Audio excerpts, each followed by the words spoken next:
ETF index mutual funds నేర్చుకుని stock మార్కెట్లో రాణించాలనుకుంటున్నారా? వెంటనే ఈ నెంబర్కి కాల్ చేయండి.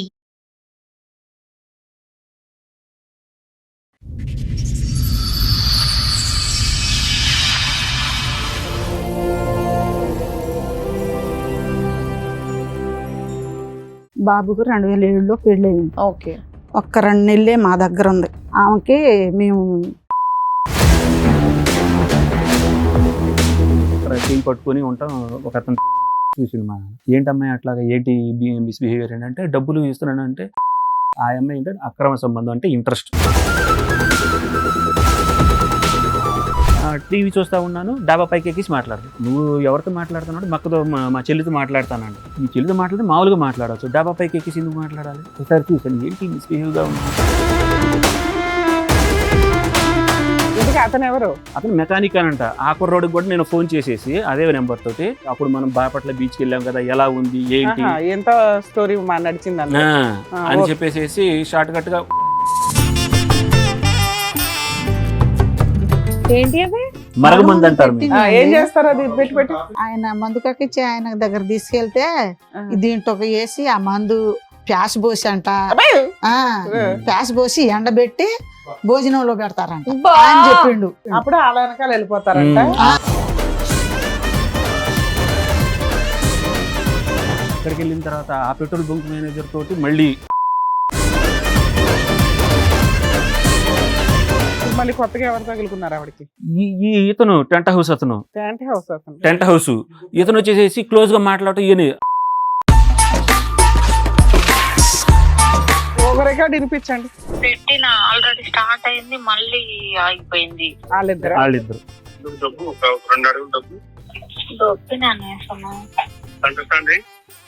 సెంటర్ సెంటర్ రాదు అక్కడ. ఇవిడేంటి బండి డ్రైవ్ చేస్తా? స్కూటీ మేడం, స్కూటీ తీసుకుంది నా చేత. స్టార్ట్ అయింది. దానికి నా మాట వినిపించాలి. అవునే ఇది ఒక్కటి చాలు. హైబత్, నా పేరు హైబత్ అంట మేడం. వాడి ఇంట్లో ఉంటే చిరాకు సోను అంటే బండోండి అంట మేడం. పెద్దబాయి నువ్వు ఎందుకమ్మా ఇట్లా చేసావు అని అంటే, చేస్తే తప్పే ఉందిరా, చేస్తే తప్పే ఉంది. నాకు ఇప్పుడు వయసు, మీ నాన్న నన్ను పట్టించుకోవట్లేదు, ఏంటి ఇప్పుడు? నేను వయసులో ఉన్నాను, మరి మీ నాన్న సైలెంట్ ఉన్నాడు అంటుంది. మరి మీరేంటి యాక్టివ్ గా ఉండరా? ఎందుకున్నాను మేడం, చాలా యాక్టివ్ గా ఉంటాను. నమస్తే. సుమన్ టీవీ సమర్పిస్తున్న పద్మవ్యూహం కార్యక్రమానికి స్వాగతం. మరి ఈ కార్యక్రమంలో మనతో పాటు ఉన్నారు ప్రముఖ హైకోర్టు అడ్వకేట్ రమ్యాకుల గారు. నమస్తే మేడం. నమస్తే అండి. ప్రముఖ సైకియాట్రిస్ట్ డాక్టర్ కళ్యాణ్ చక్రవర్తి గారు. నమస్తే సార్. సార్ మేడం ఆవిడ సమస్య చెప్పుకోవడానికి ఇక్కడ వరకు వచ్చారు. ఆవిడ సమస్య ఏంటో అడిగి తెలుసు. నమస్తే అమ్మా. నమస్తే. మీతో పాటు వచ్చారా? మీరంటే మీరేమవుతారు? మా అమ్మ సార్, నేను ఒక్కడనే సార్, ఇద్దరు చెల్లెళ్ళు. Okay okay. మీ ఇద్దరు ఒకే సమస్యతో వచ్చారా? వేరే వేరే సమస్య? ఒకే సమస్య సార్. మా అమ్మగారు మాట్లాడతారు మేడం. చెప్పండి. ఆ సంవత్సరం పెళ్ళయింది సార్. మళ్ళీ చెప్పు. సంవత్సరం 2007 సార్. 2007. ఎవరికి పెళ్ళయింది? ఓకే. బాబుకు 2007లో పెళ్ళయింది. ఓకే. ఒక్క 2 నెలలే మా దగ్గర ఉంది. 2 నెలలు ఉండేపాటికి ఆమెకి మేము చిరాకు అనిపించింది. ఏంటి ఏమమ్మా, నేను పనికి వెళ్తానమ్మా, పనికి వెళ్తా అంటే పని నుంచి వచ్చేపాటికి ఏడ్చుకుంటా కూర్చుండదు. అసలు ఏంటి మీ ఏం చెప్పట్లేదు, ఏంటి ఎందుకు ఏడ్చుకుంటా కూర్చుండదని మా ఆయన అడిగిండు. అడిగితే అప్పుడు పాలెంలో ఉండేవాడు, అంటే కొండపల్లి దగ్గర పాలెం అనేది. నేను కెమికల్ ఇండస్ట్రీలో చేస్తున్నాను. జాబ్ చేస్తున్నాను. నేను ఆల్రెడీ బ్యాచిలర్ గా 2 years జాబ్ చేస్తున్నాను. చదువు అయిపోయింది, ఉద్యోగం చేస్తున్నాడు, ఒక్కడే ఉంటున్నాడు, వండుకోవడానికి ఇబ్బందిగా ఉంది అని అంటే మా మేనత్త వాళ్ళ దగ్గరే ఉండేవాడిని. దాదాపు అక్కడే ఆ సరౌండింగ్ లో ఉండేవాడిని. పెళ్లి చేపిద్దాం అనుకుంటా వాళ్ళు అంటే మా చుట్టాల వాళ్ళు ఆ ఊరికే రావటం చూడటం, ఉద్యోగం చేస్తున్నాడని వాళ్ళు ఏదో అనుకుంటా ఉంటుంటే మా మేనత్త విని మా నాన్నకి చెప్పి, మా నాన్న ఇంకా పెళ్లి చేపిద్దామని వాళ్ళే అనుకున్నా ఇక చూడటానికని వెళ్ళారు సార్. ఇక అక్కడి నుంచి మా అమ్మ మాకైతే ఆ ఊళ్ళో పిల్ల మాకొద్దు, నాకు అసలు ఇష్టం లేదు ఆ ఊళ్ళో పిల్ల. ఎందుకు ఇష్టం లేదంటే ఫస్ట్ మా అమ్మ అక్కడ పిల్లని మా అమ్మ తీసుకొచ్చింది. మా అమ్మ తీసుకొచ్చిన తర్వాత ఒక 4-5 సంవత్సరాల్లోనే మా అమ్మ అవజేశారు. మా అమ్మ ఏమో ఇంటికాడ ఉంటుంది, మా ఊజినేమో ఇంట్లోనే ఉంటుంది, మా అమ్మ కూడా ఇంట్లోనే ఉంటుంది. మా అన్నయ్య మా నాన్న పొలం వెళ్తారు. అయితే ఈ అమ్మాయి చేసే బిహేవియర్ని మా అమ్మ చెబుతుంది, కొడుకుతోనూ భర్తతోనూ చెబుతుంది మా అమ్మ. అయితే మా అమ్మ చెబుతుంటే ఆ చెప్పుడు మాటలకి నువ్వు వింటున్నావా, నువ్వు అట్ట చెబుతావా అని మా నాన్న మా అమ్మకి కొట్టిండు. వాళ్ళ మీద అట్ట చెబుతున్నావు అని, అబద్ధం చెబుతున్నావు అని. ఏంటి నేను నిజాలు చెబుతుంటే అబద్ధం చెబుతున్నాడు అని మా అమ్మ ఈలికి మందు తాగి చచ్చిపోయింది. ఆ విషయం వీళ్ళ నాన్నకి ఈయనకి చెప్పా. అక్కడ పిల్లలు వద్దయ్యా, నాకు నా ఇంట్లో నష్టం జరిగింది, అలా చేసిందని అలా చేసింది వద్దయ్యా అని నేను ఆఫ్ చేశాను. నెల రోజులు ఆఫ్ చేశా. సంబంధం ఎలా వచ్చింది? సంబంధం ఎలా వచ్చిందంటే వాళ్ళ మేనత్త నాకు ఆడబిడ్డగా, మా ఆడబిడ్డ పెద్ద కోళ్ళ అక్కేమో ఆ ఊళ్ళో ఉంది. అప్పుడు నీకు తెలిసిన వెంటనే ఆపేయచ్చు కదా, వీళ్ళకి చెప్పడం ఎందుకు? అయితే ఆ అమ్మాయి మా ఆడబిడ్డకు చెప్పిందంట. మా ఆడబిడ్డ తమ్ముడికి చెప్పింది. తమ్ముడేమో నా ఇంట్లో అట్ట చేసిండు. అంటే నేను అక్కడ పిల్లని చేయను, నాకు వద్దు, నాకు ముందే దెబ్బలు ఉన్నాయి, మా అమ్మ అట్టయిపోయింది, నేను ఉన్న ఆ పిల్ల వద్దని నేను నెల రోజులు ఆఫ్ చేశాను. నెల రోజులు ఆఫ్ చేసిన తర్వాత మా దగ్గర అప్పుడు మాకు మేకలు ఉన్నాయి, మేకలు 100 శాలతీలు ఉన్నాయి. నన్ను మేకల కాడికి బానిచ్చాడు. బానిచ్చి వాళ్ళని పిలిపించిండు. వాళ్ళని పిలిపించే ముందు రోజు ఏమన్నాడు, మన ఇల్లు ఏడ నచ్చుద్ది వాళ్ళకి, ఇల్లు చూసి పోతారంట, మనకి ఇల్లు నచ్చదు ఏం లేదు, వాళ్ళు ఏంటో ఉట్టిగా వచ్చి ఇల్లు చూసుకొని పోతారంట అని చెప్పిండు.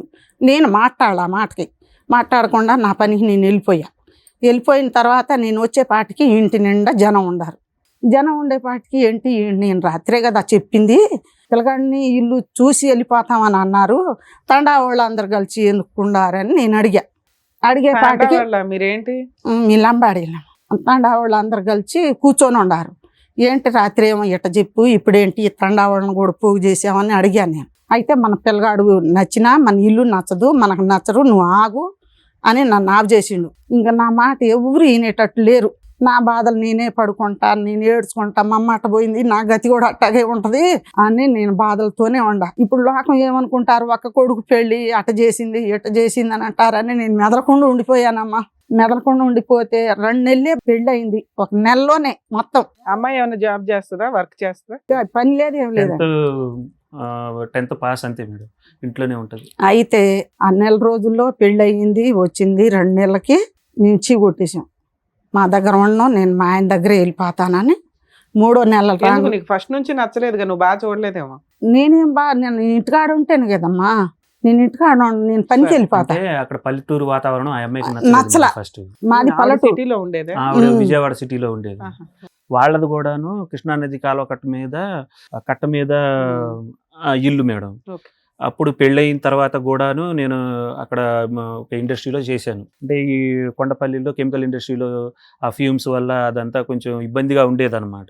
2007లో పెళ్ళయింది, 2 నెలల కాపురం, విడిపోయి 19 ఏళ్ళు. లేదు కలిసే ఉన్నాం. అది రీసెంట్ ఉన్నారా? పిల్లలు ఎంతమంది మీకు? 2 అబ్బాయిలు మేడం. అక్కడ బాగోలేదని చెప్పేసి ఫుడ్ ఇండస్ట్రీలో వెళ్ళాము. అక్కడ నుంచి మంచిగానే ఉన్నాం సార్. అక్కడ ఒక ఇల్లు తీసుకున్నాము, మా అత్తగారి దగ్గర కూడా అక్కడ ఇల్లు తీసుకున్నాము. శాలరీ కూడా గ్రోత్ అవుతుంది అని చెప్పేసి ఇక అక్కడ నుంచి చోటపల్లి అనే విలేజ్ లో అక్కడ అయితే అక్కడ నుంచి నేను వచ్చేటప్పుడు పిల్లలు చిన్నగా ఉన్నారనమాట. వాళ్ళ అమ్మోళ్ళ దగ్గరే ఉంటున్నారు, నా ఇంట్లోనే ఉంటున్నారు అని చెప్పేసి ఉన్నాను. ఉన్న తర్వాత ఒక 6 months నేను కొంచెం గ్యాప్ ఇచ్చుకున్నాను అనమాట. అంటే ఈ చోటపల్లి కంపెనీలోని క్వార్టర్స్ ఉంది, మధ్యలో 2 weeks ఒకసారి వెళ్తూ ఉండేవాడిని. అట్లా ఉండంగానే ఒక 6 months 8 months సార్. నేను ఇక తర్వాత అలా వెళ్తూ ఉండగానే మా నాన్న అప్పటికే కొంచెం ఈ అమ్మాయి ఒకతే ఉంటుందని మా నాన్న వెళ్తూ ఉండేవాళ్ళు అనమాట, మైలవరం నుంచి అమ్మాయి దగ్గరికి. అక్కడ ఒకసారి మా నాన్నకి ఇంట్లో లైట్ పోయిందని చెప్పేసి ఒక అతను వచ్చేసి బిగిస్తే డబ్బులు ఇవ్వాలనుకుంటే మామూలుగా ఇచ్చేసేయచ్చు. అక్కడ రోడ్డుకి పక్కన కరెంటు పోయిందని చెప్పేసి అక్కడ చేయి పట్టుకొని ఉంటాం, ఒక అతనితోటి ఉంటాం. చూసిండు మా నాన్న, ఏంటమ్మాయి అట్లాగా, ఏంటి మిస్బిహేవియర్ ఏంటంటే, డబ్బులు ఇస్తున్నానంటే నువ్వు మామూలుగా ఇచ్చేయాలి కానీ అది చేయి పట్టుకోవడం అది ఇది అని. ఏ సంవత్సరంలో ఇది? 2008 2009లో మేడం.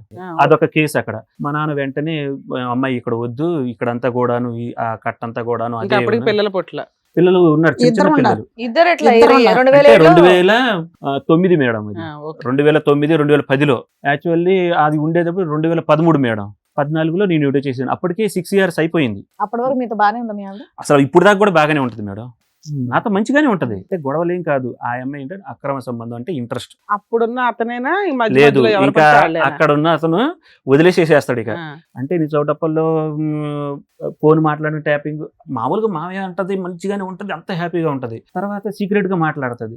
ఒకసారి నేను ఈ ఊళ్ళో ఉన్నప్పుడు డ్యూటీ నుంచి వచ్చేసేటప్పుడు టీవీ చూస్తా ఉన్నాను, డాబా పైకి ఎక్కిసి మాట్లాడుతుంది. నువ్వు ఎవరితో మాట్లాడుతున్నాడు? మక్కతో మా చెల్లితో మాట్లాడతానంట. మీ చెల్లితో మాట్లాడితే మామూలుగా మాట్లాడవచ్చు, డాబా పైకి ఎక్కిసి ఎందుకు మాట్లాడాలి? ఒకసారి చూశాను, ఏంటి మిస్బిహేవ్ గా ఉంది. సరే రికార్డింగ్ చేస్తే ఆ కుర్రోడి తోటి నువ్వు ఇక్కడికి రావచ్చు కదా పెళ్ళి అని చెప్పేసి రావచ్చు కదా, మా ఆయన డ్యూటీకి వెళ్ళిపోతాడు, మంచిగా ఉండొచ్చు కదా, రావచ్చు కదా ఇంత అని చెప్పేసి డీటెయిలింగ్ డైలాగులు మీకు ఎలా తెలుసు? రికార్డు పెట్టాను కదా. అప్పటికే ఓకే. నాకు డౌట్ వచ్చేసింది, నువ్వు మీ చెల్లెలతో మాట్లాడేటప్పుడు ఇంత ఆర్భాటంగా ఇంత టెన్షన్గా పడటం ఎందుకని. డ్యూటీకి వెళ్ళిన తర్వాత జస్ట్ చూశాను, గట్టిగా వార్నింగ్ ఇచ్చాను. ఇచ్చి నువ్వు ఇట్లాగా చేస్తే కరెక్ట్ కాదు అని చెప్పేసి తలస్నానం చేసేసి ఇక్కడ నుంచి మర్చిపోయి మన తల్లిదండ్రులకు తెలిసిందని అంటే కనుక అస్సలు బాగోదు. ఏంటి ఆవిడ ఒప్పుకుంది ఏంటి? ఒప్పేసేసుకుంది కుట్టితే. ఏమని ఒప్పేసేసుకుంది. నాకు ఆ అబ్బాయితో మాట్లాడటం వరకే. మరి అప్పుడు ఒప్పుకున్నట్టు కాదు కదా సార్, తను ఏం చేసిందో అది చెప్పింది. నేను జస్ట్ సరే, అతనితో మాట్లాడాను, నాకు మాట్లాడుతున్నాను. ఎట్లాంటి అక్రమ సంబంధం లేదంటే వెళ్ళి తలస్నానం చేశారన్నారా? తలస్నానం చేసేసేయడం అంటే నువ్వు మాట్లాడుతున్నావు, ఎందుకు ఆ మాట్లాడుతున్నావు, మాట్లాడడం నువ్వు కూడా వచ్చేసేసి వద్దంటారు మీరు. వద్దని అన్నాను సార్. ఎందుకు అతను ఎవరు? అతను మెకానిక్ అనంట. ఆ కుర్రోడికి కూడా నేను ఫోన్ చేసేసి అదే నెంబర్ తోటి ఇంకెప్పుడు ఎలాంటి మాటలు మాట్లాడితే ఎలాంటి మాటలు? నైట్ నువ్వు వచ్చేసేసి అప్పుడు మనం బాపట్ల బీచ్కి వెళ్ళాం కదా, ఎలా ఉంది ఏంటి ఆహా, ఎంత స్టోరీ నడిచింది అన్న అని ఓకే. చెప్పేసి షార్ట్ కట్ గా ఈఎంఐ కాకుండా వాళ్ళ ఫ్రెండ్స్ తోటి ఆ కుర్రోడు కూడా వెళ్ళాడు అనమాట. అట్లా అనంటే నువ్వు ఇట్లాంటి కుదరదని నేను గట్టి ఎంత వార్నింగ్ సార్ ఇచ్చాను. మీకు అమ్మాయికి వయసు తేడా ఎంత అండి? నాది ఇప్పుడు 39, ఆ అమ్మాయికి 37 సార్. అంతే 2 years ఇయర్స్. ఆవిడ ఏం చదువుకుందన్నారు? 10th sir. 10th. Okay. So ఈ ఎలక్ట్రిక్ బల్బోడు ఈ మెకానిక్ కూడా ఒకడేనా? ఒకడే. రైట్. సరే నేను మాట్లాడాను అంతే అని చెప్పేసేసి అనంది. ఎవరనేది తెలియదు కదా, మన నీ పరుగు కోసం తాపత్రయపడేసేసి వద్దు అన్నాను. అన్న తర్వాత సరే అయిపోయింది. ఒక 2 years అక్కడ నుంచి మా నాన్నకి చెప్పాను. అంటే అక్కడ ఇట్లా మాట్లాడుతుంది ఏంటంటే మన ఊరికి వచ్చేసేసి నాన్న హైదరాబాద్ వద్దు అని. వచ్చేసేసాం మేడం అక్కడ నుంచి. వచ్చి ఆ కంపెనీ కూడాను ఏంటంటే వాళ్ళు రియల్ ఎస్టేట్ వాళ్ళు మేడం. ఆ ఫుడ్ ఇండస్ట్రీ తీసేసేసి మేము రియల్ ఎస్టేట్ అని హాస్టల్కి ఇచ్చేసేసుకున్నారు. అందరం కూడాను అట్లా జాబ్ చూసేసుకున్నాను. నేను మా ఇంటికి వెళ్ళిపోయాను. మళ్ళీ అక్కడే కెమికల్ ఇండస్ట్రీలో చేసుకుంటున్నారు. ఈ అమ్మాయి ఇంట్లోనే ఉంటుందమ్మా. ఇంట్లోనే ఉంటుంది. ఇక ఉంటే నేను కూడా పని చూసుకుంటాను, నేను కూడా ఉండను, నేను ఇంట్లోనే ఎట్లాగా ఉండేది ఆ విలేజ్లో అని చెప్పితే మా నాన్న సరే చూద్దాం అని మైలవరంలో వెతకంగా బట్టల షాప్లో ఉన్నారు. 3000 అది ఇది అని అంటే నేను పెట్రోల్ బంకులో చేస్తాను 7000 అలా ఇస్తారు అది ఇది అని. సరే బలవంతంగా మా నాన్నే ఇప్పించాడు. అట్లా ఇప్పిస్తూ ఉండగా అక్కడ 2 years దాకా పిల్లల్ని ఎవరు చూసేవాళ్ళు? మీ అమ్మ చూసేదా? మా అమ్మ దగ్గర ఒక అబ్బాయి, మా అత్తగారి దగ్గర ఇంకో అబ్బాయి అలా ఉండేవాడు. మా ఇద్దరు పిల్లలు మా దగ్గరే ఉండేవాళ్ళు దాదాపు. అంటే చిన్న పిల్లలు కదా మేడం. ఈ దాదాపు ఇద్దరు పిల్లలు కూడాను లిటిల్ ఫ్లవర్ అండ్ స్కూల్కి వెళ్తూ ఉండేవాళ్ళు, చూస్తూ ఉండేవాళ్ళు. మా అమ్మాయి ఎక్కువ చూస్తూ ఉండేది. అయితే అక్కడికి వెళ్ళిన తర్వాత ఆ పెట్రోల్ బంక్ మేనేజర్ తోటి మళ్ళీ క్లోజ్ కావటం అన్నమాట. నేను డ్యూటీకి వెళ్ళిపోవటం, మళ్ళీ వచ్చేట సాయంత్రం 6, 9 అట్లా అయిపోతాం. ఉదయం 9కి వెళ్తే 6కి. ఒకరోజు సడన్గా ఈ అమ్మాయి ఆగిపోయింది. ఎందుకు ఆగిపోయింది ఏంటి అని అంటే అక్కడ ఉంటారు కదా పెట్రోల్ బంక్ మేనేజర్. మా నాన్న వెళ్ళి అడిగితే ఏమని చెప్పాలి ఏంటి, మీ అమ్మాయికి మీకు వాళ్ళ క్యారెక్టర్ మంచిది కాదు, ఈ మ్యారేజ్ క్లోజ్గా ఉంటుంది, వాళ్ళ ఆవిడ వచ్చేసేసి మీరు మా ఆయన్ని ఇట్లా పెట్రోల్ ఇట్లా అని బంక్లో ఎంతకాలం పని చేసింది మీ ఆవిడ? 2 years దాకా చేసింది. ఓకే. 2.5 years దాకా చేసింది. వద్దు అట్లాగా మేము అట్లా నగ్నంగా ఉంటాం, అట్లా బాత్రూంలో అలా ఉంటాం, ఆ కుర్రోళ్ళు చూసి నేను చూశాను సీసీ కెమెరాలో, అట్లా చాలా క్యారెక్టర్ ఇది, అందుకని వాళ్ళ ఆవిడ వచ్చేసేసి తీసేసేసాం అని. అందరం సఫర్ అయిపోయి వెళ్ళిపోయింది. ఇక అక్కడి నుంచి వెళ్ళిపోయి 6 months వాళ్ళ అమ్మ పుట్టింటికి వెళ్ళిపోయింది. ఇక వెళ్ళిపోయి అక్కడికి వెళ్ళి నాకు అక్కడున్న ఇల్లు కావాలి, నన్ను అత్త మామలు ఈయన కూడా హెరాస్ చేస్తున్నారు అది ఇది, నాకు ఇదేం పిల్లలు ఇద్దరిని తీసుకెళ్ళి పిల్లలిద్దరు లేదు నా దగ్గరే ఉన్నారు పిల్లలు. అదే ఆమె వెళ్ళిపోవటం, అక్కడ మహిళా మండలితోటి వాళ్ళ చుట్టాలతోటి మమ్మల్ని వీళ్ళు టార్చర్ చేస్తున్నారు, నువ్వు అవసరం లేదు, నాకు రావాల్సింది ఆ పోలీసులు కేసులు పెట్టేసేసి ఆ ఇల్లు రాపియాలి. ఎప్పుడు ఆ ఇంటి ఇల్లు ఎవరి పేరు మీద ఉంది? మా నాన్న పేరు మీద ఉంది. మా అవి నాన్న మేకలన్నీ తీసుకున్నాం. అట్లాగే మా నాన్న పేరు మీద ఉంది. అక్కడి నుంచి సరే ఆ కోర్టులు ఈ మా అమ్మ ఏంటంటే చిన్నపిల్లలు ఉన్నారు, విడిపోతారు, అమ్మో అయ్యో పిల్లలు ఏమైపోతారు, ఫ్యూచర్ ఏమైపోయింది, అదేదో జరిగింది వదిలేసేసి అది ఇదని మా అమ్మ కాళ్ళ వెళ్ళపడి అక్కడ ఉన్న పెద్దోళ్ళకి కోర్టులో ఫ్యామిలీ కేసు దాకా వెళ్ళాం మేడం. ఏ సంవత్సరంలో? 2016 అలా మేడం. అయితే అక్కడ నుంచి మేడం వచ్చేసేసాం 2017కి. అక్కడ మళ్ళీ పాలెంలోనే మళ్ళీ చేసుకుంటా అక్కడ ఉన్న కంపెనీలో మళ్ళీ పిల్లలు పెద్ద అయిపోతున్నారు. ఇది 8th 7th దాకా వచ్చేసేసారు. ఇక అనగానే ఇక ఫీజులు అవన్నీ ఎక్కువ ఉన్నాయి, అని చెప్పేసి అక్కడ 15,000 మేడం, అక్కడ లోకల్ ఎక్కువ అని చెప్పేసి మనం మళ్ళీ అక్కడికి వెళ్దాం అంటే సార్ ఒక ఆయన ఉన్నారు రిఫర్ చేశారనమాట. 25,000కి రిఫర్ చేసి వెళ్దాము అని అంటే ఆ కోర్టు ఫ్యామిలీ కేసుల్లో మీ అమ్మ మీ నాన్నలతో మాట్లాడటానికి వీల్లేదు, మీ చెల్లెళ్ళతో మాట్లాడటానికి వీల్లేదు. నేను మా అమ్మ మా నాన్నతో మాట్లాడను, మనం ఇద్దరం మన పిల్లలు ఇద్దరు అని చెప్పేసి అనుకున్నాము. మాట్లాడలేదు మేడం. సార్ ఇక్కడ అమ్మా నాన్న విలన్స్ ఎక్కడ అయ్యారు? ఆవిడ అక్రమ సంబంధం కదా విలను, దాని గురించి ఏం మాట్లాడట్లేదు ఆ అమ్మాయి. మీరు ఎందుకు యాక్సెప్ట్ చేశారు? అసలు ఆ విషయంలో మా అమ్మ మా నాన్న ఏంటంటే నువ్వు దీని గురించి పట్టుకో, మెంటల్ స్ట్రెస్ అవ్వద్దు, పిల్లల గురించి చూడు, మీరే ఉండండి అని చెప్పేసి అట్లాగే ఉండిపోయాం. ఆవిడ ఎవరినో పట్టుకొని వెళ్ళి తెచ్చుకొని రాత్రిపూటలు తెచ్చుకున్నా నీకు ఓకేనా? మాకు ఓకే కాదండి, మాకు ఆ ఇల్లు రాయాలంటుంది మమ్మల్ని. అదే ఇంటి కోసం అమ్మాయి బ్లాక్ మెయిల్ చేస్తుంది, కేసులు వేస్తుంది, మహిళా సంఘాల దగ్గరికి వెళ్తుందని. అరే మీ ఆవిడ ఎవరినైనా తెచ్చుకున్నా నువ్వు ఊరుకోరా సర్దుకోరా అన్నట్టుంది. నువ్వు సదురుకోరా అంటే పిల్లలు చిన్న పిల్లలు ఉండాలి. అట్లా ఓకేనా? చిన్న పిల్లలు కోర్టులు నాకు ఓకే లేదమ్మా, నేను దండం పెట్టా, నాకు ఓకే లేదు. కేసులో ఫైట్ చేస్తే ఈ పాటికి అయిపోయేది. అయితే వాళ్ళ మేనత్త మా ఇద్దరు పిల్లలు ఉండారు, వద్దయ్యా మా దగ్గర ఉండండి, ఇక్కడ నుంచి ఎట్ట చేసుద్దో మేము చూస్తాం అని వాళ్ళ దగ్గర ఉండారు. వాళ్ళ దగ్గర ఆ మాటలు సాగట్లేదు. మళ్ళీ ఈ బాలనగర్ వచ్చారు. ఇక్కడ ఎంత కాలం ఉన్నారు? ఇక్కడ 3 సంవత్సరాలు. 3 సంవత్సరాలు 3 సంవత్సరాలు బాగానే ఉంది మేడం. బాగానే ఉన్న తర్వాత మళ్ళీ కరోనా వచ్చింది. అప్పుడు మాతో మాట్లాడలేదు. కరోనా వచ్చినప్పుడు వచ్చిన తెల్లారో లేకపోతే 2 రోజులకో 3 రోజులకో తీసుకొచ్చి మా దగ్గర పడేయాలిగా. ఆ కరోనా మనిషికే 10 రోజులు ఏడ ఉంచింది. 10 రోజులు ఉంచి తర్వాత ఏం లేదు, కట్టు బట్టలతో వచ్చారు, రూపాయి డబ్బులు తేల. ఆ కరోనా వచ్చిన తర్వాత 5 లక్షలు అయినాయి డబ్బులు బాబుకి. 5 లక్షలు నేను 2 లక్షలు ఇచ్చా. వాళ్ళేమో మా అల్లుడు పెట్టుకుంటే టిప్పుకు 10,000 ఇచ్చారు. వాళ్ళు నెలకు 10,000 పంపించారు. అవి అట్ట తీర్చినాయి 5 లక్షలు. 5 లక్షలు తీరితే ఆమె ఏమంటుంది, ఇప్పుడు నువ్వు మీ అమ్మ నాన్నకే పంపిస్తున్నావు డబ్బులు, మీ అమ్మ నాన్నకే పంపిస్తున్నావు డబ్బులు అంటుంది. ఎన్ని రోజులు ఉన్నాడు హాస్పిటల్ 5 లక్షలు ఖర్చు అవడానికి? వారం ఉన్నాడు. ఒక్కొక్క ఇండిషన్ 45,000 అండి. 6 ఇండిషన్లు చేశారు. మళ్ళీ బిళ్ళలో, మళ్ళీ ఆ రూమ్ మధ్యలో అసలు ఎంత గలీజో. సరే ఏదో డబ్బులు పంపిస్తుంది, ఇప్పుడు అదొక గొడవ. అక్కడ నుంచి ఇక్కడికి వచ్చేసేసాం మేడం. కొంచెం జీతం ఎక్కువ అని చెప్పేసి ప్రమోషన్ మీదే వేరే కంపెనీకి వచ్చామన్నమాట. అక్కడ వెంచర్లో ఈ కరోనా నుంచి రికవర్ అవ్వడానికి యోగా అవన్నీ చేసుకుంటా 1 ఇయర్ దాకా ఆ కంపెనీ క్వార్టర్స్లోనే ఉన్నాము, మంచిగా ఉన్నాము. ఆ కంపెనీ క్వార్టర్స్లో ఉన్న మిగతా వర్కర్స్ వాళ్ళు ఉంటారు కదా, ఈ అమ్మాయికి మా జీతం ఎక్కువ, మిగతా వాళ్ళందరికీ 10,000 7,000 అలాగా. 35,000 నాది. 35,000 25,000 నుంచి 35,000కి ఒకేసారి ప్రమోషన్ మీద వచ్చాను అని అంటే ఈ అమ్మాయికి తలపొగరు ఎక్కువైపోయింది. డబ్బులన్నీ నువ్వే ఇచ్చేస్తున్నావు, వాళ్ళకి మనకు అప్పులు ఉన్నాయి తీరుస్తున్నాము, నాకేంటి నాదేది అని చెప్పేసి నీకు ఒక 10,000 అలా ఇస్తా ఉన్నాను అనమాట. అయితే ఏమైందంటే 1 సంవత్సరం 9 నెలలే ఉన్నాం మేడం. దాంట్లో నేను కూడా ఒక బిజినెస్ పెట్టుకుంటాను, ఖాళీగా కూర్చోను నేను కూడా అని. అయితే నా పిఎఫ్ డబ్బులు వచ్చినాయి. ఆ అమ్మాయికి ఒక 50,000 ఇచ్చాను. మనం షాప్ పెడదాము, బట్టల షాప్ పెడతాను అని అంటే, మరి కంపెనీలో ఉంటే ఎలాగా, పక్కన ఊరు ఉంది దాంట్లో వెళ్దాము అని ఒక వారం 10 రోజులు ఊళ్ళో తిరిగి ఒక చిన్న షాప్ తీసుకొని పెట్టాం మేడం. పెట్టుబడి అంతా నేనే పెట్టాను స్టార్టింగ్లో. పెట్టిన తర్వాత 2 మూటలు పెట్టేసేసుకొని ఇక నెమ్మదిగా ఇద్దరం కలిసి చార్మినార్ వచ్చి మదీనాకు వచ్చి బట్టలు అయిన కొనుక్కొని అక్కడి నుంచి మళ్ళీ విలేజ్కి బండి మీద ఎక్కి అలాగా 2.5 years కష్టపడ్డాం మేడం. కొంచెం పెద్ద చేసాను. నా ఇన్వెస్ట్మెంటే ఎక్కువ. తర్వాత ఏమైందంటే డ్వాక్రా గ్రూప్ డబ్బులు వచ్చినాయి అనమాట. 2 లక్షలు వచ్చినాయి. నెల 7,500 కట్టాలి. అవి కూడా నేను కడుతున్నాను. ఈ నా ఇన్వెస్ట్మెంట్ ఆ అమ్మాయిది అదంతా చేసుకుని ఒక 2.5 years మేము ఇక్కడికి వచ్చేసి 5 years అయింది మేడం. 2.5 years మంచిగా అయింది. లేదు 2.5 years దాకా ఏం లేదు, 3 years దాకా. తర్వాత ఏమైందనంటే బట్టల మీద మనకు రావట్లేదు అని చెప్పేసి ఈ దుకాణం లాగా పెట్టింది మేడం. కుర్కురేలు నాకు చెప్పకుండా డ్యూటీలో మామయ్య ఇప్పుడు బట్టలు ఇవి ఉన్నాయి కదా, కొంచెం ప్లేస్ ఉంది కదా షాప్లో, ఈ ఒక బల్లలాగా పెట్టేసేసి 2.5-3 years దాకా అయ్యింది మేడం. 24లోకి వచ్చారా? 24కి వచ్చేసేసాం. ఇంకా వచ్చేసేసిన తర్వాత 24 దాకా బాగున్నాం మేడం. ఈ ఖైనీ గుట్కాలు పెట్టడానికి అక్కడ నుంచి అలవాటు 3 years అంటే ఆ ఊళ్ళో అందరికీ అలవాటు అయిపోయాం. షాప్ అంది కదా, అలవాటు అయిపోయాము.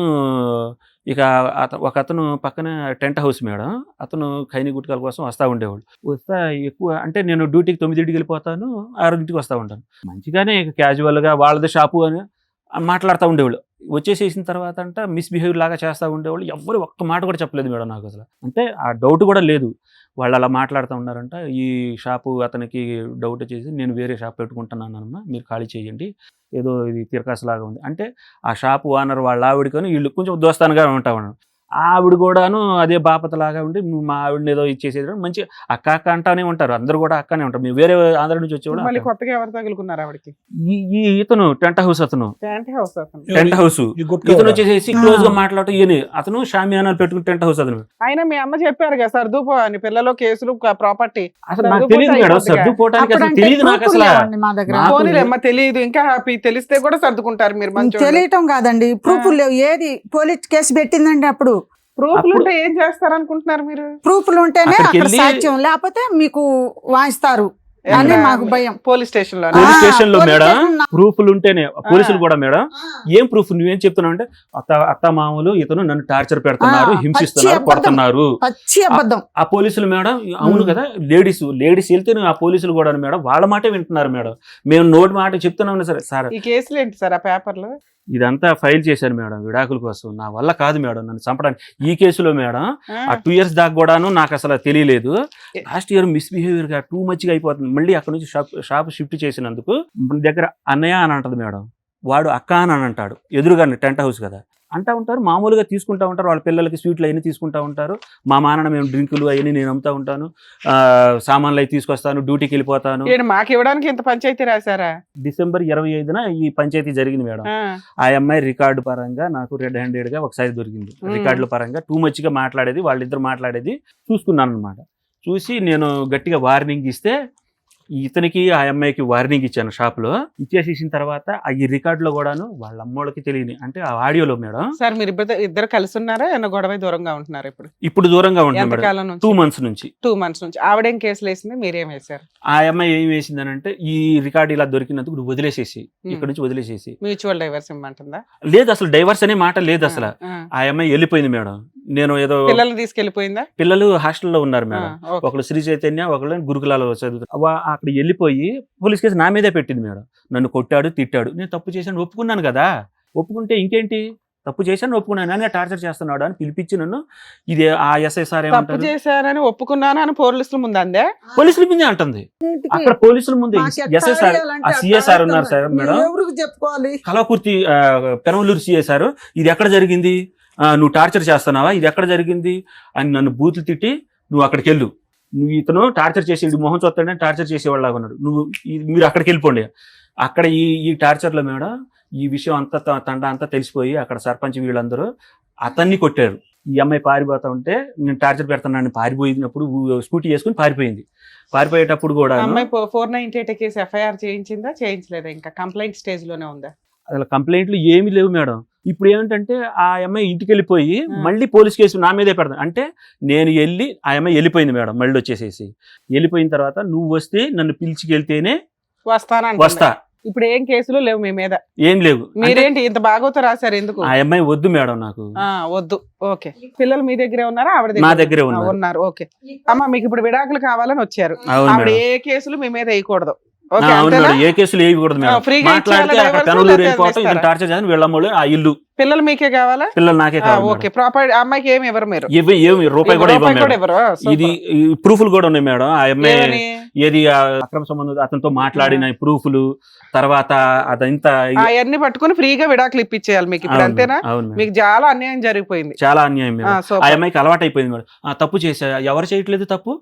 ఓకే, అది కూడా ఉంది మేడం. వినిపించండి. పెట్టిన ఆల్రెడీ స్టార్ట్ అయింది, మళ్ళీ ఆగిపోయింది. ఈ చెరువు దాటినాక ఈ వంపు లేదు. ఎవరిద్దరు మాట్లాడుతున్నారు? వాళ్ళిద్దరు టెంట్ హౌస్.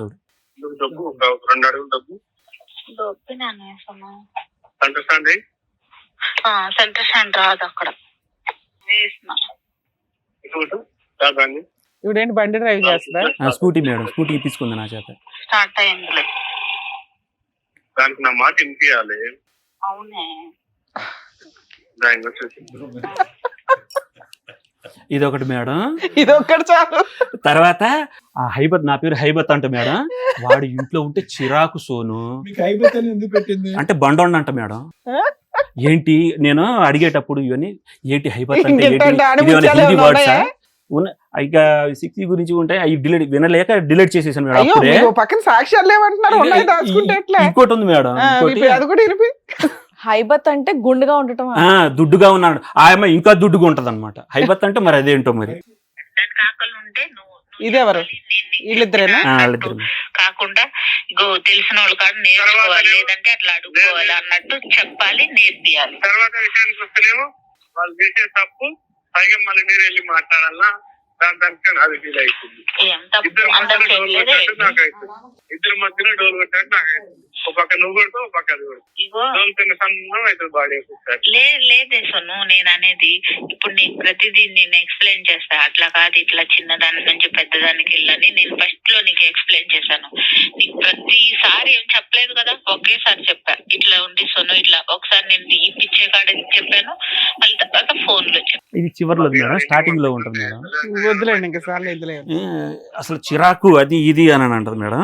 ఓకే సరే సార్, మీకు కావాల్సింది అది. మా పెద్ద అబ్బాయి నువ్వు ఎందుకమ్మా ఇట్లా చేసావు అని అంటే, చేస్తే తప్పే ఉందిరా, చేస్తే తప్పే ఉంది, నాకు ఇప్పుడు వయసు, మీ నాన్న నన్ను పట్టించుకోవట్లేదు, ఏంటి ఇప్పుడు చేస్తా, ఇంకా 10 ఏళ్ళు చేస్తా. నేను వయసులో ఉన్నాను, మరి మీ నాన్న సైలెంట్ ఉన్నాడు అంటుంది, మరి మీరేంటి యాక్టివ్ గా ఉండరా? ఎందుకుండను మేడం, ఆ? చాలా యాక్టివ్ గా ఉంటాను. ఎందుకు అది మరి కావాలి ఇది ఆడలేదు? కావాలి, అది కావాలి ఇది కావాలి, మంచిగా మాట్లాడాలా, తీయగా ఉండాలా. బయట ఒక్కసారి అలవాటు పడిన తర్వాత ఎంతైనా మేడం. పోన్లేస్ ఉండండి. అర్థమైపోయింది. మరగమందు కూడా పెట్టింది మేడం 3 months బ్యాక్. ఏంటి అవి? మరగమందు అంటారు మేడం. ఏం చేస్తారు అది పెట్టి? ఆయన మందు కక్కిచ్చి ఆయన దగ్గర తీసుకెళ్తే దీంట్లో ఒక వేసి ఆ మందు ప్యాస్ పోసి అంట, ప్యాస్ పోసి ఎండబెట్టి భోజనంలో పెడతారంట. ఆయన చెప్పిండు అప్పుడు అలా వెనకాల వెళ్ళిపోతారంట. చెప్పినట్టుగా ఉండు. అమ్మ ఎక్కడ కూడా ఇది 18 సంవత్సరాలు బట్టి అతకనటువంటి ఒక జాయింట్, అర్థమైందా? పెళ్ళైనటువంటి కొత్తలోనే ఆ అమ్మాయి తీరు, ఆలోచన, వ్యవహారం ఏదైతే ఉందో మొదటి నుంచి ఇక్కడ నేను సుఖపడాలి, ఇక్కడ నాకు కావాలన్నటువంటి సంతోషాలు సుఖాలు ఇక్కడ తీసుకోవాలి, అన్ని విధాలుగా పని లేదు పాటు లేదు అమ్మాయికి. ఇతను ఎక్కడెక్కడో అటు ఇటు తిరుగుతూ కష్టపడుతున్నాడు. అట్ ద సేమ్ టైం ఏంటంటే కష్టపడేటటువంటి భర్త కావాలి, డబ్బులు కావాలి, ఇంటికి సంబంధించినటువంటి సుఖాలు కావాలి. అట్ ద సేమ్ టైం ఏంటంటే కొద్దిగా చలాకీగా ఉండి, ఎనర్జెటిక్గా ఉండి, ఈ మధ్య కాలంలో కావాల్సినటువంటి విధంగా రొమాంటిక్గా మాట్లాడి, కొద్దిగా ఆహ్లాదకరమైనటువంటి వాతావరణం సృష్టించేటటువంటి మగాడు కావాలి. సో 2 కోరికలు 2 పడవల మీద నడిచింది. ఇక్కడ ఏంటి, ఈ అమ్మాయి ఇంతకాలం వెయిట్ చేస్తూ ఇప్పుడు అతను ఏంటంటే ఒక మహాభారతం లాగా ఒక పెద్ద పుస్తకం రాయవలసినటువంటి అవసరం లేదు. ఈవిడ యొక్క క్యారెక్టర్ ఏంటి, ఈవిడ యొక్క వ్యక్తిత్వం ఏంటి, ఈవిడలో మెచ్యూరిటీ లేదు, ఆలోచన లేదు, భయం లేదు, భక్తి లేదు, ఫ్యామిలీ అంటే కనుక ఒక ఆలోచన లేదు, పిల్లల్ని అయితే కన్నది. దురదృష్టం. అదే నేను చెప్పేది ఏంటంటే అసలు ఇలా కళ్ళు మూసుకుని తెరిచేటప్పటికే పెళ్ళైనటువంటి 2 సంవత్సరాల లోపలే కుయ్యి అనుకుంటే ఇద్దరు పిల్లలు కనేసాడు. కానీ క్యారెక్టర్ ఎప్పుడు బయటపడింది? స్టార్టింగ్ 2008-9లోనే క్యారెక్టర్ బయటపడింది. ఓకే, 30 పిల్లలు పుట్టి అంటే నేను క్యారెక్టర్ అంటే ఏమంటున్నానంటేనండి, ఆ విధమైనటువంటి క్యారెక్టర్ కాదు, అది మీ కళ్ళకు కనిపించినటువంటి క్యారెక్టర్ 2013లో బయటపడింది. ఈ మధ్యలో గట్టిగా పసిగట్టి ఈ రికార్డింగ్లో అప్పుడే ఉండుంటే కనుక ఇంకేం బయటపడి ఉండేవి. 2008 నుంచి 2013 వరకు ఈ ఆలోచన శైలి ఉండేటటువంటి అమ్మాయి తప్పు చేయలేదా, ఆ విధంగా ఎవరితోని మాట్లాడలేదా అనేది నాకైతే తెలీదు. చూడండి, దాని గురించి మనం మాట్లాడలేం. 2013లో అదృష్టం కొద్దీ మీ నాన్నగారు చూశారు కాబట్టి, డబ్బులు ఇస్తూ చేయి పట్టుకుని ఎలక్ట్రీషియన్తో నడిపినటువంటి కహాని అప్పుడు మీరు చూశారు కాబట్టి మీరు మాట్లాడు. దొరికితే దొంగ, దొరకకపోతే దొరక. సో నేనేమంటున్నానంటే వ్యక్తిత్వం అనేటటువంటిది అడ్జస్ట్మెంట్ చేయలేకపోవటం, ఈ ఇంట్లో ఉండలేకపోవటం, అత్తగారు మామగారు హెరాస్ చేస్తున్నారంటాం, మీరు ఎక్కడో కష్టపడుతుంటే కనుక మీకు మినిమం మర్యాద, ఒక రెస్పెక్ట్ ఇవ్వలేకపోవటం, పిల్లల్ని చూసుకునేటటువంటి విధానంలో ఈవిడ చూసింది కాబట్టి పిల్లలు పెరిగారండి. నిజంగా చెప్పాలంటే ఆవిడకి అంత బాధ్యతాయుతంగా పెంచేటటువంటి ఆలోచన శైలి అసలు నిజంగా ఆశ్చర్యం అండి. ఇప్పుడు 18 సంవత్సరాల పాటు జరిగినటువంటి ప్రయాణంలో ఈ మధ్యకాలంలో నిన్నటిగా మొన్న రికార్డ్ చేసిన రికార్డు ఆవిడ ఎలా మాట్లాడుతుందండి? మీ అబ్బాయి గర్ల్ ఫ్రెండ్ ఒక టీనేజర్స్ ఎలాగైతే మాట్లాడుకుంటారో అలా మాట్లాడుతుంది. ఒక వ్యక్తితో, ఒక కస్టమర్తో ఆ విధంగా మాట్లాడుతుంది. అంటే ఈ మాటలు వింటూ ఉంటే కనుక నా ఓకే, ఎందుకంటే ఇది పూర్తిగా లీగల్కి సంబంధించినటువంటి వ్యవహారం, లాయర్ మేడం చెప్తారు. అంటే నేను ఇంతవరకు కూడా ఇది తీసుకురాకుండా ఉండవలసిందేమో. ఇటువంటి అమ్మాయి ఒక తల్లిగా పాత్ర పోషించినప్పుడు పిల్లలు ఏవైతే నేర్చుకోకూడదో అవన్నీ నేర్చుకుంటారు. పైపెచ్చి ఇంకో రికార్డింగ్ కూడా ఉంది అని అంటున్నారు, అది మేము వినలేదు. అవునరా, ఇలాగే ఉంటారా, ఇలా ఉంటే తప్పేంటి, అంటే పిల్లలకి ఏం నేర్పిస్తుంది ఈవిడ? సో ఈవిడ వ్యక్తిత్వం అనేది 2008-9లో ఎలా ఉందో 2026లో కూడా అలాగే ఉంది. అదే రొమాంటిక్గా మాట్లాడటం, ఆ సోను అనుకుంటూ కస్టమర్తో మాట్లాడటం, ఇంటి వ్యవహారాలను అక్కడ చెప్పటం, 45-50 నిమిషాల పాటు ఏకతాటిగా మాట్లాడటం, ఇద్దరు కలిపి స్కూటీ మీద తిరగటం, అది తప్పు కాదు అన్నట్టు పిల్లలు ఎదురుగుంట సమర్థించటం. సో నేను ఏమంటున్నానంటే ఆ క్యారెక్టర్, ఆ వ్యక్తిత్వం అనేటటువంటిది 2013-2008 అన్నది పక్కన పెట్టండి, మొదటి నుంచే ఉంది. ఇక్కడ మీరు చేసుకుని ఆ అమ్మాయిని మార్చుకోవటానికి, కాపాడుకోవటానికి చేసినటువంటి ప్రయత్నాలన్నీ వ్యర్థమైనవి. ఆఖరికి ఏ స్థాయి వరకు వెళ్ళిందంటే, మీరు వెళ్ళి వేరే కంపెనీలో ఎక్కడో వేరే ఊర్లో పనిచేయలేరు అని చెప్పి అన్నీ మానుకుని వచ్చి ఇక్కడ కాపాడుకోవటానికి ఇక్కడ కూర్చోలేరు, ముందు నుయ్యి వెనకతలు గొయ్యి అనే పరిస్థితి వచ్చింది. అంటే ఏంటంటే 16 సంవత్సరాల పాటు 18 సంవత్సరాల పాటు మీరు ఒక సంసారం కాపురం కాదు, ఒక నరకాన్ని అనుభవించారు. ఒక తల్లి ఒక క్యారెక్టర్, ఓకే మీరు ఎక్కడో పని చేసుకుంటున్నారు బాధ్యకం, ఒక మనిషి ఎన్నిసార్లు క్షమిస్తాడండి? ఎందుకు అన్నిసార్లు మీరు క్షమించారు? ఎందుకు? ఎంత చండాలంగా ఉందంటే వినటానికి. ఆ 2 years ఏం జరగలేదు మేడం, ఆ 3 years ఏం జరగలేదు మేడం, ఇంతేనా? ఇవన్నీ కూడా ఒకసారి జరిగితే 2 సంవత్సరాలు 3 సంవత్సరాలు ఆగుద్ది. అదే నేను అంటున్నానమ్మా, ఇప్పుడు ఆగటం అనేది ఇంపార్టెంట్ కాదు. ఏదైనా జరిగిందా సార్ ఇన్సిడెంట్ 4 years గ్యాప్ ఇచ్చింది, మంచిగా నమ్మించింది అనమాట. తర్వాత ఈ నోటి నుంచే నటన, హృదయంలో మాత్రం అతను వేరే కలుషితం, వేరే క్యారెక్టర్ అక్కడ నిండిపోతాడు. సో మేనేజర్ అవనియండి, ఈ గుట్కా బ్యాచ్ అవనియండి, లేదంటే ఎలక్ట్రీషియన్ అవనియండి, ఎవరైనా అవనియండి, గ్యాప్ ఇచ్చి చేస్తుంది, ఇవి టైం తీసుకుని చేస్తుంది అనేటటువంటిది ఈరోజు మా ఎదురుగుంట కూర్చున్న మీకు ఇప్పుడు తెలిసిందా? ఎప్పుడో తెలుసా? ఎన్నిసార్లు ఒక వ్యక్తి ఒక మనిషిని క్షమిస్తాడు? ఇంత చిల్లరగానా? లేదండి ఒక లవ్ స్టోరీ ఉందండి, అది పెళ్ళైన తర్వాత కంటిన్యూ అయింది, కొంతవరకు అర్థం చేసుకుని. లేదంటే మా ఆవిడని వచ్చి వేరేవాడు ఎవడో ట్రాప్ చేశాడండి, ఇప్పుడు వరకు క్యారెక్టర్ కరెక్ట్. అంటే ఒక వ్యక్తి యొక్క క్యారెక్టర్ పదే 2 yearsకో 3 yearsకో మీ కళ్ళెదురుగుంట ఇలాగ నిరూపించుకుంటూ ఉంటే కనుక, అయినా కానీ సహనంతోని ఓపికతోని అమ్మో ఈ అమ్మాయి కేసులు పెడతాదేమో మనం దాక్కుంటూ ఉండాలి అని చెప్పి మీరు అనవసరంగా ఆ పిల్లలకి ఒక చూడకూడనటువంటి ఒక వ్యక్తిని ఎక్స్పోజ్ చేసి పాడు చేశారేమో అని బాధండి. ఇప్పటికైనా మీరు ఒక మంచి నిర్ణయానికి వచ్చారు సార్. సో నేనేమంటున్నానంటే దయచేసి ఎన్ని కష్టాలు వచ్చినా కూడా, ఎన్ని వ్యతిరేకమైనటువంటి పరిస్థితులు వచ్చినా, ఆ అమ్మాయి ఎన్ని కేసులు మీ మీద బనాయించడానికి ట్రై చేసినా, మీకు ఉండవలసినటువంటి బలమైనటువంటి ఆధారాలు మీ దగ్గర ఉన్నాయి కాబట్టి వెనక్కి అడుగేయకుండా, ఇంకొక మారుమాట లేకుండా, ఆ అమ్మాయి మీకు ఛాన్స్ ఇవ్వకుండా, ఆ అమ్మాయి ప్రతిసారి ఏమైంది, ఆ అమ్మాయి మీకు ఛాన్స్ ఇస్తుంది, తప్పులు చేస్తుంది, మిమ్మల్ని కబడ్దారంటుంది, తప్పులు చేస్తుంది, మేమే కేసులు పెడుతుంది. సో ఇటువంటి వ్యక్తిని ఏంటంటే ఒక్కసారే మనం అనగదొక్కేయాలి. అనగదొక్కేటువంటి ఏంటంటే నా ఉద్దేశం ఏంటంటే, ఆ అమ్మాయి పై చేయి ఇచ్చి, ఆ అమ్మాయికి హక్కులు ఉన్నాయి, ఆడవాళ్ళకి హక్కులు ఉన్నాయి, ఆడవాళ్ళు ఎన్ని తప్పులు చేసినా పర్లేదు, మగవాడు అణిగిమణిగి ఉండాలి అనే ఆలోచన విరమించుకుని ఒక పోరాటంతో ఒక్కసారి బ్రతకండి. నేనేమంటున్నానంటే 16 సంవత్సరాల పాటు మీరు చచ్చిపోయారు. కాపురం ఉంది, ఒక పిల్లం ఉంది అని చెప్పుకోవటానికే కానీ ఎక్కడ కూడా ఈ 16-18 సంవత్సరాల పాటు నా భార్య, నా దమ్ము, నా ధైర్యం, నా ప్రేమ అని చెప్పుకునేటటువంటి మనస్సాక్షికి మీకు లేదు. ఎందుకు ఇటువంటి ప్రయాణం? చస్తే ఒకేసారి చచ్చిపోవాలి. ఏంటిది ప్రతిరోజు చస్తూ బతకటమేనా? ఎందుకు ఇది? ఈ ఆధారాలు సేకరిస్తూ, ఈ ఫోన్ రికార్డులు సేకరిస్తూ, అవి వినలేనటువంటి పరిస్థితుల్లో రికార్డ్ చేసినవి డిలీట్ చేసుకుంటూ ఏం బ్రతకండి ఇది? సో కాబట్టి నేను ఏమంటున్నానంటే, ఇలాంటి వ్యక్తి, ఇలాంటి ఆలోచన ఉన్నటువంటి ఆడపిల్ల ఖచ్చితంగా ఈరోజు కొత్తగా అమ్మాయి పోగొట్టుకునేది she has nothing to lose అంటారు. ఆ అమ్మాయి పోగొట్టుకోవటానికి ఏమీ లేదు. ఈరోజు భర్త వద్దు, కాపురం వద్దు, పిల్లలు వద్దు, అటువంటి వ్యక్తిత్వంలో వాళ్ళంతా జల్సా మీద బ్రతికేటటువంటి వాళ్ళు జల్సా తినాలి అనుకుంటారు, జల్సా పోషించాలనుకుంటారు. అలా జల్సా అలవాటైనటువంటి ఆడపిల్ల ఈరోజు 16 సంవత్సరాల పాటు మారలేదంటే ఇప్పుడు మారుతుందని నేను అనుకోవట్లేదు. ఆవిడ ఎటువంటి కేసులు పెట్టినా, ఎటువంటి కేసులు బనాయించడానికి ట్రై చేసినా, మీ దగ్గర ఉండేటటువంటి ఆధారాలతో మీరు గట్టిగా పట్టుకుని ఆవిడ నుంచి, ఆవిడ బారి నుంచి మీరు పిల్లలు బయటపడేటటువంటి ప్రయత్నం చేయాలి సార్. దానికి సంబంధించినటువంటి సపోర్ట్ ఏదైనా కావాలంటే మేము ఇవ్వటానికి రెడీగానే ఉన్నాం. Thank you. 19 years మ్యారిటల్ రిలేషన్లో మీరు కొంచెం మారాలి. మాట్లాడుకున్నంత ఈజీ కాదు లీగల్ ఫైటింగ్ చేయడం అంటే. మీరు సైకలాజికల్ డిప్రెషన్లో ఉన్నారో, కోపంలో ఉన్నారో, బాధలో ఉన్నారో తెలియట్లేదు, కానీ చాలా రాంగ్ డెసిషన్ తీసుకుంటున్నారు. ఎక్స్ట్రా మ్యారిటల్ అఫైర్స్ ఆవిడకి ఉన్నాయి అనేది ఈరోజు ఒక తప్పు కాదు, రిపీటెడ్గా 19 yearsలో 3-4 times జరిగింది. ఆవిడకి మీరు ఛాన్సెస్ ఇస్తున్నా కూడా ఆ ఛాన్స్ వాల్యూ అమ్మాయికి తెలియట్లా. ఇవి ఇలాగే కంటిన్యూ అయితే ఈ రోజున ఎంత దూరం వెళ్తున్నారంటే మహిళలు మీరు న్యూస్ టీవీ ఛానల్స్ లేకపోతే మా ఎపిసోడ్ లో చూస్తే తెలుస్తుంది, చంపేయడానికి కూడా రెడీ అయిపోతున్నారు. ఇప్పుడు అదే జరిగింది మేడం ఈ లాస్ట్ దాంట్లో కూడాను, చంపేస్తాం నిన్ను అని సార్, ఇద్దరు వినండి, కూడా వినండి, వినండి. కంపెనీ సార్, దగ్గర వినండి. రాయి పెట్టి కొట్టిండంట. అన్ని జరుగుతాయమ్మా. ఇంకా బ్రతిక మీ కొడుకు మీరు ఇది ఇట్లాగే కంటిన్యూ చేసుకుంటూ పెడితే క్రైమ్ పర్సంటేజ్ పెరగడానికి అవకాశాలు ఉన్నాయి. ఈ తప్పు మీరు ఇప్పటికి 19 ఏళ్లలో 2-3 సార్లు చేసేసారు. మీ అదృష్టం బాగుండి ఆ అమ్మాయి బతికిచ్చింది మిమ్మల్ని. ఇంక ఇప్పుడు చాలు, డెసిషన్ తీసుకోండి. మళ్ళీ రెండో డెసిషన్ రాంగే తీసుకున్నారు. ఏంటి, ఒక సమస్య వచ్చింది, 19 ఏళ్ళు ఒక అమ్మాయి మనతో కాపురం చేసి 2 పిల్లల్ని కని ఉన్న అమ్మాయిని ఫ్రీగా వదిలించుకోవడం, ఆవిడ పలానా తప్పు చేసింది కాబట్టి అని ఎక్కడా లేదు.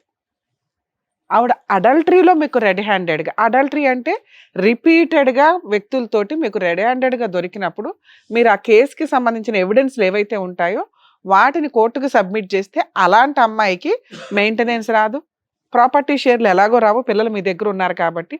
పిల్లలు మీ దగ్గర ఉంటే మీరు లీగల్గా అప్పర్ హ్యాండ్లో ఉన్నట్టు లెక్క. మీరు ఏదైనా ఒక ఫస్ట్ బేసిక్ పని చేయాలంటే పిల్లలు మీ దగ్గర ఉండేలాగా చూసుకోండి. ఇలాంటి తల్లి దగ్గరికి వెళ్ళటం అనేది కరెక్ట్ కూడా కాదు. 2, ఆవిడ పిల్లల్ని పోషించే పొజిషన్లో లేదు, పిల్లల్ని అడ్డు పెట్టుకొని మెయింటెనెన్స్ వసూలు చేసే స్టేజ్లో ఉంది. సో పిల్లల్ని మీ వైపు ఉంచుకోవడానికే చూడండి. రేపొద్దుట హాస్టల్ వర్క్ కానీ ఏదన్నా అయిపోతే. 2, మీరు సైకలాజికల్గా కొంచెం స్ట్రాంగ్ అవ్వండి. ఎందుకంటే లీగల్ ఫైటింగ్ తప్పదు. ఇలా అని మీ కేసు క్లియర్ చేయడం కుదరదు. 20 years మ్యారిటల్ రిలేషన్, ఆవిడకుండే రైట్స్ ఆవిడకుంటాయి. ఆవిడ తప్పు చేసిందని మీరు కోర్టులో చెప్పగలరు. ఆ ఎవిడెన్స్ కొంచెం ఉపయోగపడుతుంది. అంటే అట్లీస్ట్ ఇప్పటిదాకా మేము విన్న ఎపిసోడ్లో మీరు మొత్తం వింటుంటే అబ్బా ఏమీ లేదు వీళ్ళ దగ్గర, ఏదో చెప్తున్నారు గయ్యాళ అత్త, కనీసం అమ్మ మాట ఈయన కొడుకు, ఇలా అనిపించింది. ఎప్పుడైతే ఒక వైఫ్ భర్త కొనిపెట్టిన వెహికల్ డ్యామేజ్ అయితేనో ఆగిపోతేనో, ఏమండి వెహికల్ ఆగిపోయింది, నేను ఎట్లాగా స్టార్ట్ చేయలేకపోతున్నాను, బ్యాటరీ ఆగిపోయిందని భర్తకు ఫోన్ చేస్తాం. కొంచెం పెద్ద పిల్లలు ఉంటే కొడుకులకు ఫోన్ చేస్తాం, లేదా పెద్ద పిల్లలు ఉంటే కూతుర్లకు కూడా ఫోన్ చేస్తాం, లేదా అన్నలకో అమ్మ వాళ్ళకో అమ్మ నాన్నకో చేస్తాం. బాయ్ ఫ్రెండ్కి చెయ్యం. ఆయన మరీ రొమాంటిక్గా ఆ వెహికల్కి కూడా నా వాయిస్ వినాలనిపించింది అందుకే స్టార్ట్ అయ్యింది అని. ఇది చాలు, కోర్టుకు ఒక క్లారిటీ. ఒక ఫ్రెండ్ అనకూడని మాట. అంటే వెహికల్కే అనిపిస్తుంది అంటే నీకు అనిపించబట్టేగా నువ్వు ఫోన్ చేసావు. అక్కడ కొంచెం మీది మాకు నమ్మకం కలిగించింది. ఓకే, వీళ్ళకి పిచ్చి అనుమానాలైనా కొంతన్నా ఉంది అనటానికి ఆ ఒక్క ఇది సరిపోతుంది. మిగతా మాట్లాడుకుంటుంది అది మామూలుగా మాట్లాడినవి కానీ ఏమన్నా. ఇలాంటి అమ్మాయిని ఎందుకు యాక్సెప్ట్ చేయొద్దు అని అన్నామంటే, మీరు చెప్పినవి నమ్మడానికి కొంచెం ఇది ఒక ఎవిడెన్స్తో పాటు ఈ మందు వ్యవహారం ఏదైతే ఉందో, నల్ల మందో ఏదో మందు అన్నారు, మారు మందు ఏదైతే ఉందో, ఆ పెట్టిన విధానం సెకండ్ స్టెప్. అంటే ఒక ఇంటెన్షన్, క్రైమ్ని మనం డిసైడ్ చేసేటప్పుడు లీగల్గా ఇంటెన్షన్కి పనిష్మెంట్ ఉండదు. ఏదైతే ప్రిపరేషను, అటెంప్ట్ ఇవి ఉంటాయో, కంప్లీషను, వీటికి పనిష్మెంట్లు ఉంటాయి. అంటే మా ఆయన్ని ఎలా అయినా చంపేయాలి నా మాట వినకపోతే, అది మనకు తెలియదు బ్రెయిన్లో ఏముంది అనేది. రెండోది ఏంటి, ఇలా మారు మందులో ఏవో మందులు స్టార్ట్ చేసింది అంటే కొంత ప్రిపేర్ అయ్యింది మిమ్మల్ని ఏదో ఒకటి చేయడానికి. రేపటి రోజున ఆవిడ ఈయన కలిసి ఏ బ్లూ డ్రమ్లోనే మిమ్మల్ని కప్పేశారనుకోండి, క్రైమ్ కంప్లీట్ అయిపోతున్నట్టు లెక్క. ఇవి జరగడానికి అవకాశం ఉంది కాబట్టి మీ అమ్మగారు చెప్పినట్టు మీ వీక్ పాయింట్ అంటే లీగల్గా ఫైట్ చేయం, అడ్వకేట్లకు ఫీజులు ఇవ్వలేం, ఎవరిని నమ్మలేం, వాళ్ళ ఫోన్లు తీయరు, ఆ అమ్మాయికి ఫ్రీగా విడాకులు ఇవ్వాలి. ఇది ఇలా అరిచేతిలో పెట్టిన పంచపక్ష పరమాణం అయితే కాదు. పోరాడండి. మీకు 19 ఏళ్ళ జరిగిన మోసానికి న్యాయ పోరాటం చెయ్యాల్సిందే. ఇది స్ట్రాంగ్గా మీరు ఫీల్ అవ్వాలి. మీరు వీటికి భయపడితే ఇంకా మిమ్మల్ని రక్షించటం ఎవరి వల్ల కాదు. మినిమం 3 సంవత్సరాల నుంచి 5 సంవత్సరాల ఫైటింగ్ ఉంటుంది. కోర్టులోనే తేలనివ్వండి. పిల్లలు మీ వైపు ఉంటే ఇంతే. ఏ పోలీసులు మిమ్మల్ని ఏమి తీసుకెళ్లి జైల్లో పెట్టారు, ఎవరు మిమ్మల్ని అరెస్టు చేయరు, ఏ కోర్టు ఇదిగో ఈ అమ్మాయికి ఆస్తి రాసి ఇవ్వని అనదు. గుర్తుపెట్టుకోండి, మీరు వీటికేగా భయపడ్డారు. పోలీసులు అరెస్టు చేయరు, బూతులు తిట్టరు. 2, ఆ అమ్మాయికి ఎటువంటి ఆస్తి ఏ కోర్టు రాసి ఇవ్వదు. అందులో ఇలాంటి కేసులో మెయింటెనెన్స్ కూడా కష్టమే. ఇవి ఎవరు ఫైట్ చేసి పెట్టాలి మీ తరపున? అడ్వకేట్ ఫైట్ చేసి పెట్టాలి. ఓ మంచి అడ్వకేట్ని, రీజనబుల్ అడ్వకేట్స్ని చూసుకొని, ఒకవేళ ఆవిడ ఏదైనా కేసులు వేస్తే ఫైట్ చేయండి, ప్రాబ్లం లేదు. ఫీజులు ఇచ్చుకోలేకపోతే గవర్నమెంట్ లాయర్ని అడగండి. కానీ మీ కేసులో గవర్నమెంట్ లాయర్ని అలాట్మెంట్ చేయరు. కొంచెం రీజనబుల్ ఫీజులు చూసుకొని అడ్వకేట్ని పెట్టుకోండి.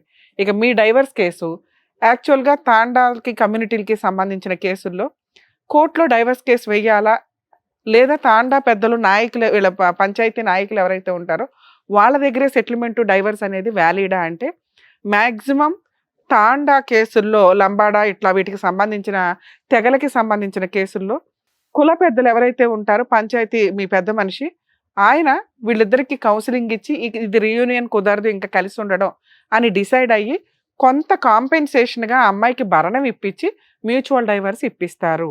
అది లీగల్గా వ్యాలిడ్, కోర్టుకే వెళ్ళాల్సిన అవసరం లేదు. 2, అక్కడ వేసే కేసులు ఒకళ్ళు డైవర్స్ పిటిషన్ మూవ్ చేసుకొని ఆ అమ్మాయికి ఇష్టం లేదు 498 DVC అలాంటివి వేస్తుంటే ఇవి లీగల్ లా. ఈ లా వచ్చి స్టేట్ లాస్, నేషనల్ లాస్, ఈ 2 లాలు మనం అందరం ఒకటే. తాండా ప్రజలు కూడా దీనికి ఎలిజిబుల్ పర్సన్సే, లయబుల్ పర్సన్సే, అంటే అర్హత ఉంది. ఈ కేసులకు కూడా వీళ్ళు వేయొచ్చు, ఫైట్ చేయాలి, వేయించుకోవడానికి కూడా ఉంటుంది. కాబట్టి ఈ కేసుల నుంచి మీరు తప్పించుకోలేరు. మ్యూచువల్ డైవర్స్ అయితే మీ తాండా దగ్గర జరిగే అగ్రిమెంట్ ఆఫ్ డైవర్స్ కూడా వ్యాలిడ్, లేదా కోర్టులో మీది హిందూ మ్యారేజ్ యాక్ట్ ప్రకారం మ్యారేజ్ జరిగి ఉంటే హిందూ మ్యారేజ్ యాక్ట్ ప్రకారం డిస్ట్రిక్ట్ కోర్టులో మీ మ్యారేజ్ ఎక్కడ జరిగిందో అక్కడ కానీ, మీరు లాస్ట్కి ఎక్కడ కాపురం చేశారో అక్కడ కానీ, ప్రజెంట్ ఆ అమ్మాయి ఎక్కడ ఉంటే అక్కడ, మీకు ఈ మూడిట్లో ఏ జ్యూరిస్డిక్షన్ కంఫర్టో ఆ జ్యూరిస్డిక్షన్ డిస్ట్రిక్ట్ కోర్టులో మీరు హిందూ మ్యారేజ్ యాక్ట్ ప్రకారం డైవర్స్ కేసు వేసుకోండి. అది ఆవిడకి సమన్స్ వెళ్ళడానికి 2-3 నెలల పైనే పడుతుంది. ఆవిడ లాయర్ని పెట్టుకుని ఫైట్ చేస్తూ మీ మీద 498 గృహహింస చట్టం కేసులు వేస్తుంది. మీరు ఆరాంగా వీటిని ఫైట్ చేయండి. పిల్లలు మీ దగ్గర ఉంటే మెయింటెనెన్స్ రాదు, మీరు ఈ కేసులన్నీ గెలుస్తారు. ఒక 3 సంవత్సరాలన్నా ఫైట్ చేయండి. అలాగే మీ ఆస్తి చిల్లిగవ్వ కూడా ఆవిడకి వెళ్ళదు. వెళితే గిలితే మీ మనవాళ్ళకి వెళ్తుంది, మీ ఆయన సంపాదించిన ఆస్తి కాబట్టి. అది కూడా లెక్కలు బోడు మంది ఉన్నారు ఇక్కడ వారసులు, వాళ్ళకి వెళ్ళేది పావల. అర్థమవుతుందా? సో ఆ అమ్మాయికి చిల్లిగవ్వ వెళ్ళదు. మీరు ఫైటింగే చేయకుండా ఫట్మన అమ్మాయిని తీసుకొచ్చి 20 ఏళ్ళ తర్వాత మేము ఒప్పించలేం. ఒప్పిస్తే అమ్మాయి అక్రమ సంబంధం ఒప్పుకున్నట్టు. ఆవిడ భూమి బద్దలైనా ఒప్పుకోదు. ఎంత కాలమన్నా ఫైట్ చేస్తాను, 2 పిల్లలు, 20 సంవత్సరాల కాపురం, ఒక మంచి భర్త, బోడంత ఆస్తి ఉన్నంతలో. ఇదే ఆలోచనతో ఉంటుంది తల్లి. మీరు కొంచెం లీగల్గా స్ట్రాంగ్గా ఉన్నారు, పిల్లలు మీ వైపు ఉంటే 100% మీరు స్ట్రాంగ్ ఉన్నట్టే. లీగల్గా ఫైట్ చేసుకోండి, ఒక అడ్వకేట్ని పెట్టుకుని డైవర్స్ చేసుకోండి సార్, అన్నీ మీరు గెలుస్తారు. పిల్లోడు 6 నెలలే ఆమె దగ్గర ఉన్నాడు, పెద్ద పిల్లోడు. అప్పటి నుంచి నా దగ్గరే. ఈ సమ్మరీ హాల్ వస్తుందా, అప్పుడు 1 నెలే వీళ్ళ దగ్గర ఉండేది, 2 పిల్లలు. అమ్మ పిల్లలు నీ దగ్గరకు వచ్చేసారు అంటే మీ అబ్బాయిని నువ్వు కాపాడేసినట్టే లెక్క. చిల్లిగవ్వ అమ్మాయికి వెళ్ళదు. కాకపోతే మంచి లాయర్లు దొరికి మీకు ప్రొసీడ్ అవ్వాలి. సార్ పోలీస్ స్టేషన్ కేసుకి లాయర్ అవసరంలా, వెళ్ళండి సార్ నేను ఏదన్నా కోర్టులోనే చూసుకుంటాను సార్, ఆవిడ కేసే పెట్టుకుంటుందో ఏం చేసుకుంటుందో ఆవిడ ఇష్టం, నేనైతే అమ్మాయిని తీసుకెళ్ళడానికి చెప్పండి. వాళ్ళు మీకు స్టేషన్ బెయిల్ ఇస్తారు. కేసు FIR అయినాక 1 సంవత్సరానికో 6 నెలలకో మీరు కోర్టు నుంచి పేపర్లు వస్తాయి మీకు. అప్పుడు లాయర్ అవసరం. ఏ కోర్టులో పెట్టుకోవాలనేది పేపర్ వస్తుంది కాబట్టి అక్కడ కోర్టులో పెట్టుకోండి. మీ డైవర్స్ కేసు మీరు ఎక్కడ ఉంటారో అక్కడ వేసుకోండి. ఓకేనా? సరేనమ్మా, జాగ్రత్త. థ్యాంక్ యూ అండి.